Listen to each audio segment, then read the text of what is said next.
Welcome to Fairbook Firm Show here with Joe Cortez, former international boxing referee from Las Vegas, Nevada, the boxing capital of the world. Well, you know, for me, it all started back in New York. Back in 1977, Pat Masher, who was my mentor as a referee, he's the one that planted the seed in my head about getting involved with the amateurs. As a referee with the amateur kids, young 10, 11-year-old, 12-year-olds. He said, Joe, get involved with that. You know, we need some referees here in New York. And at that time, there was only a handful of good referees. Arthur McCanty was one of the best referees out there. Tony Perrott, Zach Clayton, you know, they were the guys that were out there. I used to look up to these guys. Never thought about becoming a referee, but I wanted to learn from the best. So then they said, you know, Pat said, Joe, the Golden Gloves are right around the corner. I want you to get started. I said, I've only been doing this a couple of months. You know, it all started when the Police Athletic League, there was a gentleman by the name of Joe, I forgot his name. Anyway, he got me started in boxing as a referee doing the amateur kids. And before you know it, he had me doing 5, 6, 7, 8 fights a night. The other referees were working. He said, Joe, you know, you're doing pretty good. I kind of like the way you move. I think we're going to get you involved with the Golden Gloves. Well, the Golden Gloves was right around the corner. So I got started with the Golden Gloves. And one night during the Golden Glove tournament, there was a big snowstorm in Brooklyn, New York. And I got called to do the fights with other referees, supposed to be another 4 or 5 other referees. Well, guess what happened? No referee showed up. It was about 3 feet of snow. And I was there, I looked around, I said, where's the other referees? And the person in charge said, Joe, there's no other referees. It looks like they're not showing up. If they show up, you know, we'll let them fill in. But right now, you're stuck with 27 fights. I said, what? 27 fights? He said, Joe, these are all novice fighters. They're all beginners.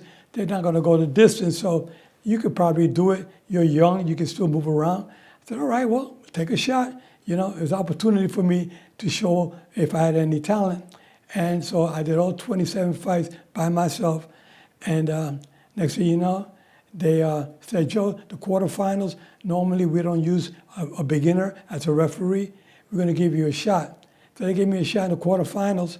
I did the quarterfinals. I did about 4 or 5 fights that night. I did okay. And they said, Joe, you know, that's it. We'll probably see you next year. Next thing you know, I get a notice in the mail. They want me to referee the semifinals. So in the semifinals, and Pat Masher, who was the gentleman who planted the seed in my head, said, Joe, nobody does a semifinal the first year. You're really lucky. So I started doing the semifinals. I did about 7 fights one night. And they said, Joe, you look pretty good, you know? You look decent. I said, good. We'll see you next year. Good luck. Next year, we'll be doing some other AAU tournaments, and you'll be involved with that. See what happens. Next thing I know, I got another notice in the mail. Joe, you're doing 2 championship fights in Madison Square Garden. So I called Pat Masher. I said, Pat, I mean, I can't believe this. They got me doing 2 championship fights. He said, no, Joe, there's no way in the world. So next thing you know, I go show up to Madison Square Garden, and they had me doing 2 fights. But one of the fighters who turned out to be a great world champion was Juan Laporte. And Juan Laporte became a champion that night, a featherweight champion. And then, would you believe that later on in life, he became a world champion as well? Anyway, so a week later, I get a call from the New York State Athletic Commission, and Frank Morris, who's the deputy commissioner, he called me and said, hey, Joe, can you come up to the office? I want to talk to you. So I said, okay. So I was wondering, why would he want to talk to me about what? So I go to the office, and Frank Morris, he was a well-respected deputy commissioner back in the 50s and 60s and 70s. And anyway, so he said, Joe, I was at Madison Square Garden last week watching the championship fights, and I know you did 2 fights that night. He said, I like the way you worked that night. You look more like a professional than an amateur, because amateur referees, there's not too much of hands-on. They don't move as much. You were moving around the ring using good judgment and you know, yelling good commands from the outside. You would break them up when you had to. But in the amateurs, they were not doing that. But you were putting your hands on the fighters and breaking them. He said, you look like a pro. He said, I was thinking that maybe I could get you in the pros now. I said, now? I'm only doing it 6 months in the amateurs. He said, I'm not ready for this. He said, Joe, we'll give you 4-round fights. We'll give you 6-round fights. And before you know it, we'll get you in some 8-rounders and 10-rounders. So they had me doing every show they had in New York. They had me doing, I got my license the same week in the mail. They had me doing 4-rounders and 6-rounders. I remember my first night, I worked with Arthur McCanty and Tony Perez, and that was on 125th Street, a place called the State Building. It was a small place, small crowd, maybe a couple hundred people, but it was a small show, no TV, nothing like that. And I worked 2 fights that night, and Tony Perez and Arthur McCanty had to report back to the commission on my performance. And I was kind of, wondering what they're going to say. They both came up to me and said, Joe, you did a good job tonight. Congratulations. They said, go over there. The promoter wants to see you. They're paying all the officials. Back then, they used to pay the officials cash. And I said, I'm not even licensed yet. To be getting paid, I don't think. He said, Joe, you're already a license. You got your license in the mail. You're going to be getting paid from now on. But I went over, but I was one there for an exhibition, as far as I was concerned, to see how I looked. They gave me $5 big. I said, $5? I said, wow. He said, well, Joe, that's on gasoline money to get back home. Gasoline money, can you imagine? To fill up my tank half full with $5? Look at now, you're lucky if you get a gallon for $5 today, the way things are going. California, they're paying like $7 a gallon right now. I said, wow. Anyway, so here we go. I am now so happy that I was approved by the commission to become a referee on a regular basis. So every show they had, they would call me in. They kept me doing that for about a year and a half, doing 4-rounders, 6, 8. Next thing you know, they started giving me some 10-rounders. Then one day they gave me a main event, 10-round fight on NBC. I said, wow, it was maybe a little over a year in the pros. They gave me a main event. They said, Joe, you're moving along pretty good. And I was so grateful because my dream was to do one world championship fight if I ever got to that level. Well, what happened was that a couple of years went by, they kept giving me regular fights, doing some main events, and before you know it, years are going by, and I went to New Jersey to a boxing show, and there was a gentleman by the name of Al Sertle. I believe he was a promoter or a manager or something. Anyway, he came up to me and said, Mr. Cortez, we're seeing you referee in New York. He said, are you licensed in New Jersey? I said, no, I'm not. He said, you want to meet the commissioner? It was Jersey Joe Walcott, former heavyweight champion. He was a commissioner. And Bob Lee was the deputy commissioner. And so he said, yeah, I'd like to meet him. He said, Mr. Walcott is referee Joe Cortez from New York. He said, I've been watching you. You do a good job in New York. I watch all those preliminary fights in New York. Are you licensed in New Jersey? Would you like to be licensed? I said, yeah, I would love to. He said, go see Bob Lee on Monday. I'm going to tell him you're going to show up. And I said, sure, I'll be there. And I showed up to the office a couple of days later. That was Saturday night. Monday, I went to see Bob Lee. He says, I called up before to confirm the time. They said, if you're going to come down for the license, apply, you bring a photo and bring a $25 check, and you fill out the application. So be ready to do that when you get there. I got there, I filled that out, gave him a $25 check, and 2 photos. The same week, I get a license in the mail. Now I'm a referee in New York and New Jersey. So now they started using me in New Jersey on a regular basis. I remember I was working with Larry Hazard. Larry Hazard and I became buddies, and he did it for about 7 years in the pros. Then he got offered a position to become commissioner of the New Jersey State Athletic Commission. And to this day, he's still commissioner in New Jersey. And I'll take my hat off for his services and his showmanship in the ring. He really had great talent and showed that he was one of the top referees out there. But he said, Joe, what do you think? I got offered from the governor's office to get a position, become commissioner. I said, Larry, you know what? If I was you, I'll take it because, you can always come back to referee, man. But commissioner's position, not everybody gets that opportunity. So Larry, we discussed everything back and forth. we used to create different scenarios as referees. We were coming up together, and Larry Hazard and I were the first referees ever to give a seminar for referees in New Jersey. Dr. Mike Sabia, who was one of our ringside doctors, Larry Hazard and myself gave the first seminar ever given for any referees worldwide. We started out in New Jersey. So it was an honor working with Larry Hazard and Dr. Sabia. And Larry Hazard is still, like I say, he's still involved as a commissioner. So anyway, then I started working on a regular basis. 5 years into the pros, I get called to do my first world title fight in New Jersey. Okay, so I got to do it was Aaron Pryor and Miguel Montilla, and it was a 12-round fight. I remember my good friend, I say good friend because we used to hang out together in Puerto Rico, the Say Hey kid, Willie Mays, was there that night during, he was a host, casino host for Bally's Hotel, and he was in Atlantic City, and he saw me, and he said, Joe, I can't believe you were managing properties in Puerto Rico with the American Airlines Golf Classics with Willie Mays, and some of the great baseball players were in that event playing celebrity golf.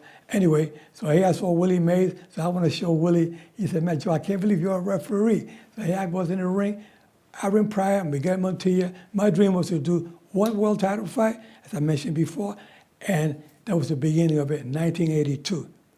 And when I retired from boxing, people tell me, Joe, have you looked at your record to see how many fights you've done as a referee now, world title fights? I said, I never really kept track of it. But I said, Joe, you've done 176 world title fights. I said, wow, really, that many? You know, so people had asked me during the interviews. I didn't know. I said it was over 100, but I didn't know how many it was. Anyway, 176, but BoxRec got me also doing about 990 some odd professional fights.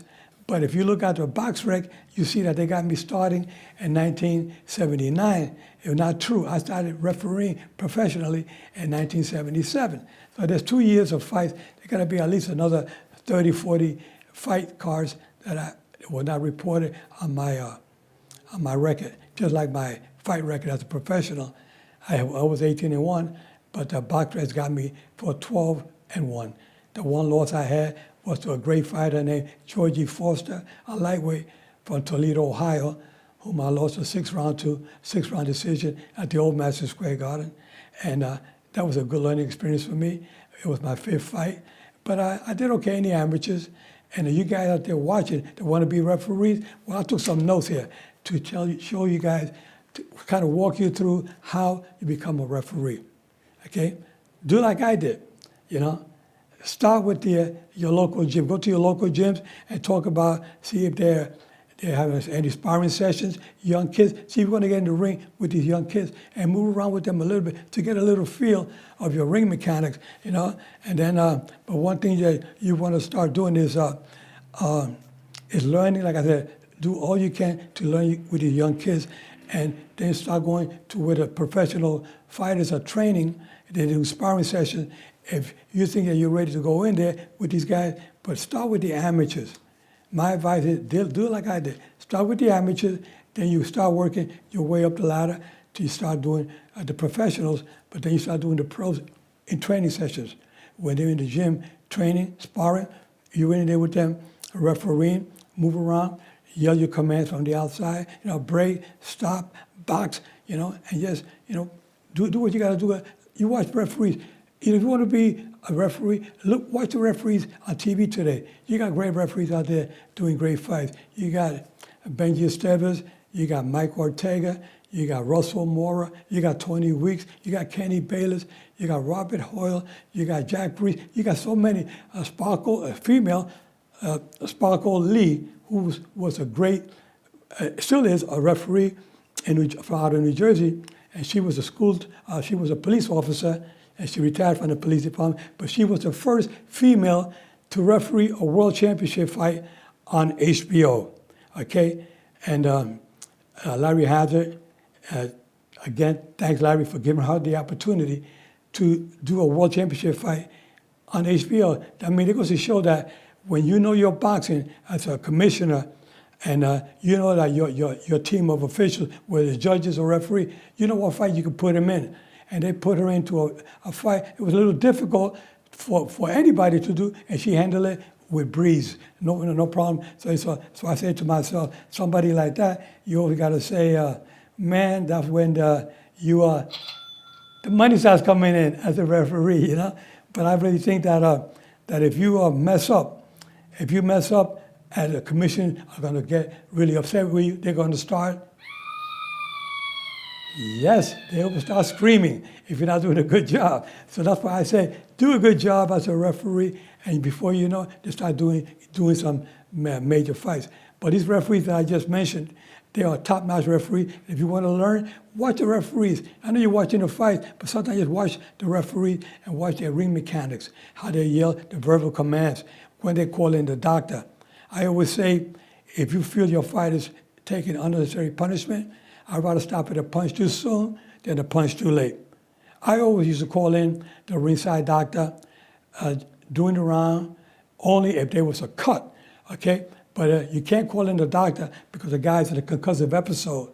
You got to call in the doctor, like in between rounds, you call in the doctor, you want to evaluate the condition of that fighter. You say, Doc, I want you to check him out. And then what you're doing is that you're making the right, you're selling your call, because when you do stop the fight, nobody can say, where did that come from? You're making your call because you're already watching, you're monitoring his condition. You look at his record before you start the event that night, see if they give you a list of fighters you're going to be doing. And you can watch them on YouTube or check BoxRec and see how they did in their previous fights to see if they won or they lost or if they got knocked out. And then one thing is you want to see, they were lost by disqualification. Why? Was it because of intentional headbutt? Was it because of low blows, excessive holding? You hit the opponent when he's on the canvas? There are different calls why you may be disqualified, and point deductions. I remember great fighters out there that I had to take points from. In a heavyweight championship fight, it was WBA heavyweight champion, John Ruiz, and Kirk Johnson. And Kirk Johnson kept hitting John Ruiz low blows. And I kept taking points, 1 point here, another point there. I told him, you do one more low blow, I'm going to disqualify you. I remember Mark Reiner, who was the executive director here in Vegas at the time, he ran over to the corner in between rounds, told him, don't hit him low again because Joe will definitely disqualify you. He'll disqualify you in a heartbeat. And that's just what happened. He hit him low again. I went in between him. I waved my hands over my head. Disqualification. John Ruiz became WBA heavyweight champion. It's not a way you want to see somebody win the title, but I had no choice. You have a job to do and try to do it the best you can, because like I said before, if you do a lousy job, the commission is going to get upset at you. Anyway, another thing is that you want to do is when you practice, you watch these referees out there, you see what they're doing, see when they call time, you send a fighter to a neutral corner, the fighter that's either got a severe cut. Remember the fight I did with Julio Cesar Chavez against Oscar de la Hoya? In the first round, as they were sparring, Chavez got hit with a hard jab by Oscar de la Hoya. Gave him a cut, split him about, I think it took about 15 stitches to close him up. Anyway, the thing was that I saw the blood, a lot of blood. I called time. I bring him over to the side of the rope. I send Oscar to a neutral corner. Julio, I take him to Dr. Flip Omansky. He checked him out. He looked at the cut. We saw it was pretty bad. But, we know he had a good cut man working the corner. So we'll say, okay, we'll give him. He said, let it go. So a second round, they came out. It was not bleeding. They put the coagulant and some Vaseline, and they said, he's doing okay. Next thing, he gets hit again with a couple of jabs. There goes the blood streaming again. Now the blood is affecting the vision for the Julio Cesar Chavez. His vision is being impaired by all the blood. So then I called in the doctor again. Dr. O'Malley looked at it. He said, okay, let it go. So I let it go.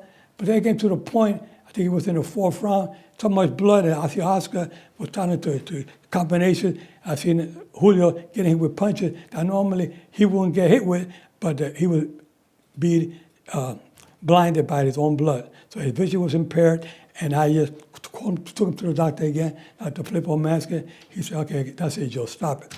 And I waved it off and stopped it, and that's the job of the referee. You got to protect the fighters at all times.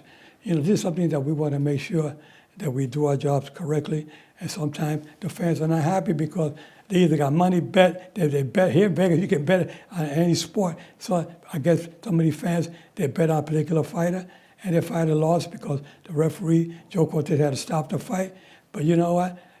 Our job as a referee is to protect the fighters at all times. Be there, making sure.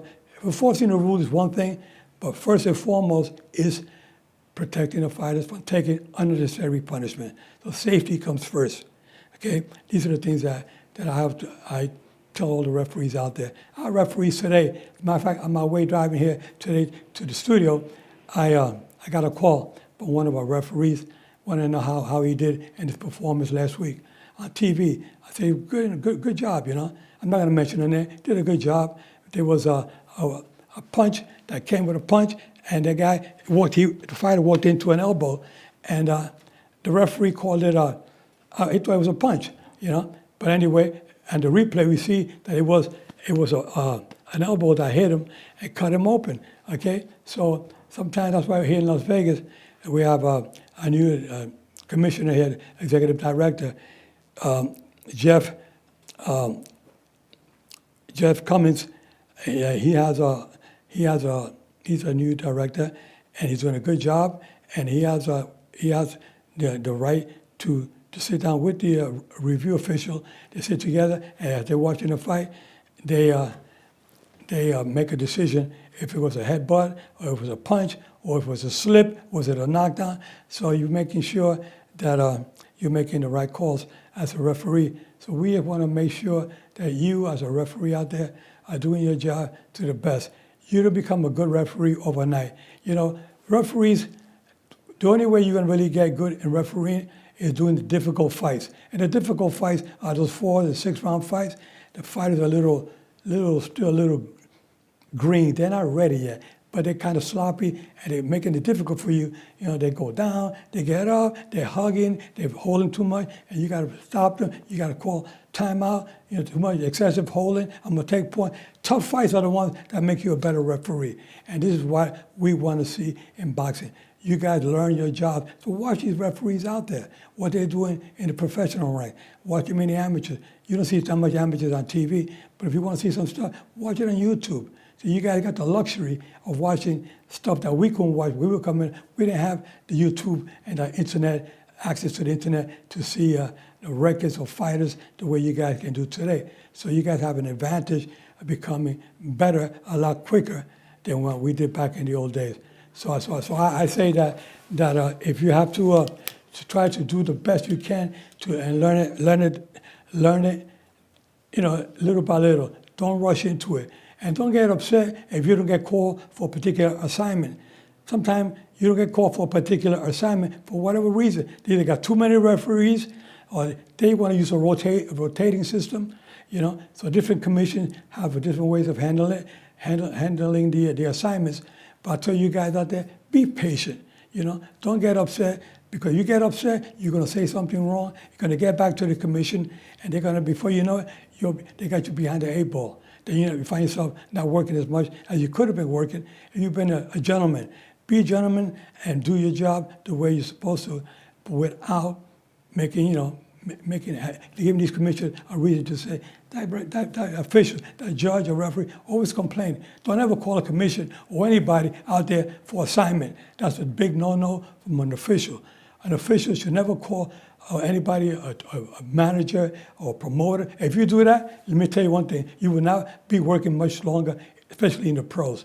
You stay away from anybody. It could be a conflict of interest if you're dealing with promoters and managers, things like that. You stay away from the people, say hello at a distance, like I used to do, hello. You see Don King, you see Bob Arum, you see all these big promoters in boxing. Oscar De La Hoya is a promoter now. I used to be referee his fight, but I've always kept that professionalism where I took control of myself, making sure I didn't give any bad vibes about me being official. I want to be. And you got some fans that have the audacity to say, Joe Cortez, he got Don King, Bob Arum, they got him in his pocket. That's a big no-no.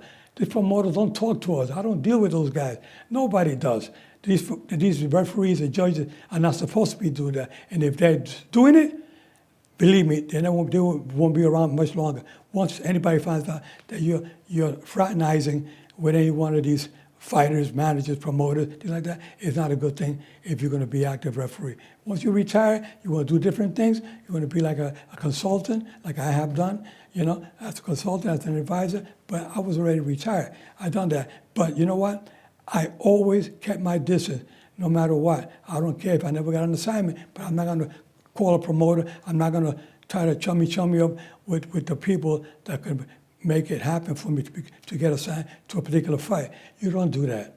You don't kiss nobody's butt to get up there. You do it with your own merit, your performance in the ring. Okay? Like I said before, difficult fight. I took some notes just to remember the referee, safety is first. And also, like I said before, second is, enforcing the rules is second. But first is safety, stopping a punch too soon, then a punch too late.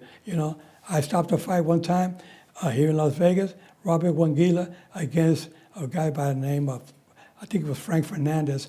The thing was, I stopped the fight, and the fans were booing because I stopped it, And then the doctor checked him out in the ring, and the fighter said, Joe, I'm okay. Robert Wangila, former Olympic champion, and he was a contender. He was fighting, decent in that fight. He might have been ahead of one or two of the scorecards of the judges that night.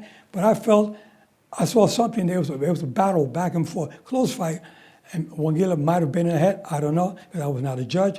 But what happened was he was hurt, and I saw that he was a little bit in a concussive episode. He was not there 100%. So he took a left and a right, took a hard punch, and I saw his eyes roll back. I jumped in, and I stopped it. He said, come on, ref, I'm all right. Where are you stopping it? The doctor came in the ring right away, checked him out. I said, how's he doing, Doc? The doctor said, he's okay, Joe. The commission, everybody said, wow, that was unexpected in a stoppage from Joe Cortez. But, 15 minutes later, they come running out of the dressing room. But I remember that night, the fans, they were booing me so much. And I remember as I was walking down the steps, a gentleman, I forgot, he said, Joe, you're one of my favorite referees. I think tonight, you were not in position to stop that fight. We don't know why you stopped that fight. That guy was winning. I said, I'm doing my job, sir. Anyway, hey, now they're running out of the dressing room.